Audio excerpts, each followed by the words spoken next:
75 సంవత్సరాల భారత రాజ్యాంగ విలువల పరిరక్షణ ప్రతి ఒక్కరి బాధ్యత అని రాష్ట్ర ఎస్సీ ఎస్టీ కమిషన్ చైర్మన్ బక్కి వెంకటయ్య అన్నారు. రాజ్యాంగ స్ఫూర్తిని ప్రతి ఒక్కరూ చాటుకోవాలని సూచించారు.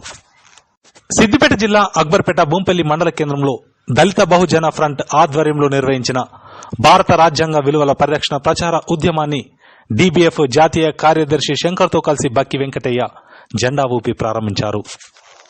ఈ నెల 26వ తేదీ నుండి జనవరి 26 గణతంత్ర దినోత్సవం వరకు భారత రాజ్యాంగ విలువల ప్రచార ఉద్యమం కొనసాగుతుందని డీబీఎఫ్ జాతీయ కార్యదర్శి శంకర్ తెలిపారు. ఈ సందర్భంగా బక్కి వెంకటయ్య మాట్లాడుతూ 75 ఏళ్ల భారత రాజ్యాంగ ఉత్సవాలను ఘనంగా నిర్వహించడంతో పాటు రాజ్యాంగ స్ఫూర్తిని చాటుకుందామన్నారు. భారత రాజ్యాంగం ద్వారానే అన్ని వర్గాల ప్రజలకు మేలు చేకూరుతుందని తెలిపారు.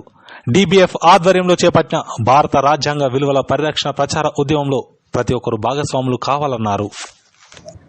మన భారత రాజ్యాంగం మరి బడుగు బలహీన వర్గాల ఇలా దిశను మార్చినటువంటి మన గొప్ప రాజ్యాంగ దినోత్సవం ఈరోజు.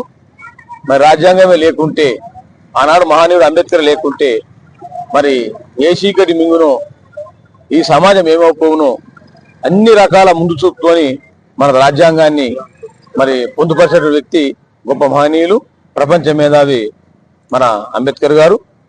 ఈరోజు మన అంబేద్కర్ రాజ్యాంగ పరిరక్షణ ప్రచార ఉద్యమాన్ని జెండా ఊపి కూడా ఇక్కడ ప్రారంభించడం జరిగింది.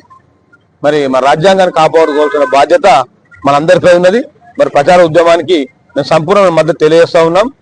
మన రాజ్యాంగాన్ని కాపాడుకునేందుకు ఎంతటి త్యాగానికైనా మనమంతా సిద్ధం కావాలని చెప్పి కూడా ఈ సందర్భంగా తెలియజేస్తాం. భారత రాజ్యాంగ ఉత్సవం సందర్భంగా దళిత్ బహుజన్ ఫ్రంట్ ఆధ్వర్యంలో ఇవాళ భారత రాజ్యాంగం అమల్లోకి వచ్చిన నవంబర్ 26 నుంచి భారత రాజ్యాంగం అమల్లోకి వచ్చిన జనవరి 26 తేదీ వరకు భారత రాజ్యాంగ విలువల పరిరక్షణ ప్రచారోద్యమాన్ని డీబీఎఫ్ చేపట్టింది. ఈ ప్రచారోద్యమాన్ని ప్రారంభించిన రాష్ట్ర ఎస్సీ ఎస్టీ కమిషన్ చైర్మన్ బక్కి వెంకటయ్య గారికి దళిత బహుజన ఫ్రంట్ రాష్ట్ర కమిటీ, జిల్లా కమిటీ తరఫున జయభీం తెలియజేస్తా ఉన్నాం. ఇవాళ మొత్తం భారత రాజ్యాంగాన్ని మార్చేందుకు దేశ పాలకులు కుట్ర చేస్తా ఉన్నారు. ఈ కుట్రకు వ్యతిరేకంగా ప్రచారం చేయడంతో పాటు భారత రాజ్యాంగ విలువలు ఏమున్నాయి, స్వేచ్ఛ, సమానత్వం, సోదరభావము, మొత్తం ఇవన్నీ ప్రచారం చేసుకుంటూ ఈ యాత్ర ముందుకెళ్తుంది.